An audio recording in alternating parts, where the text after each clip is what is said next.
স্নান করে চলে এসেছি, এখন পুজো করব।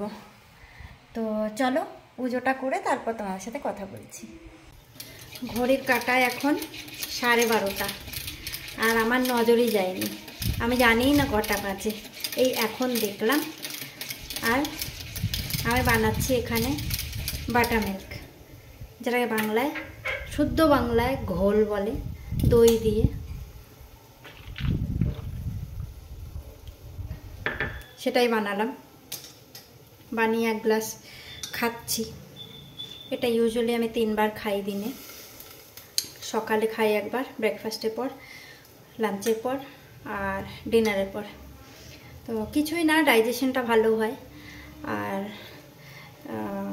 গাট প্রবলেমস হয় না, পেট ঠিক থাকে, স্কিন ভালো থাকবে, চুলও ভালো থাকবে। এনিওয়েজ আমার স্কিন তো ভালো না, জানোই তোমরা, এইসব আছে, খারাপ হয়ে গেছে, তবুও ঠিক করার জন্য খাই। তো তোমরা কে কে কাজের ফাঁকে এরকম নিজের একটু যত্ন নাও জানিও।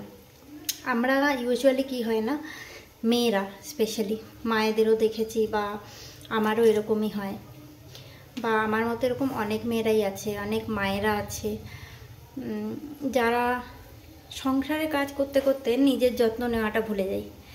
হ্যাঁ, তো হয় না সব সময়, কাজ থাকে, তারপর মায়েরা তো আছেই, ছেলে মেয়ে কী খাবে, বাড়ির সবাই কী খাবে, কার কী হলো, সমস্ত দিকে নজর থাকে। তো এই করে আমরা সবার কথা ভেবে নিজের কথাটা ভাবার টাইম পাই না।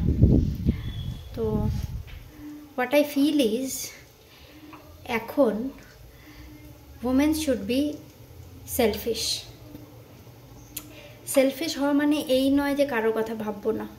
সেলফিশ হওয়া মানে এই যে সবার কথা ভেবেও নিজের জন্য একটা টাইম বের করা, নিজের জন্য কিছু করা। এটা আমি অনেক লেট বুঝেছি, কিন্তু এখন বুঝি। আমাকে সবাই বলতো বাড়িতে, মা, দাদা, তারপর এমনকি বিশাল, নিজের জন্য ভাবো না বা এটা করো ওটা করো, আমি কখনো করতাম না, কিন্তু এখন বুঝি। তো সেজন্যই এটা কোনো জ্ঞান নয়, আমি জ্ঞান দিচ্ছি না বা চাইও না, বা আমি পছন্দও করি না।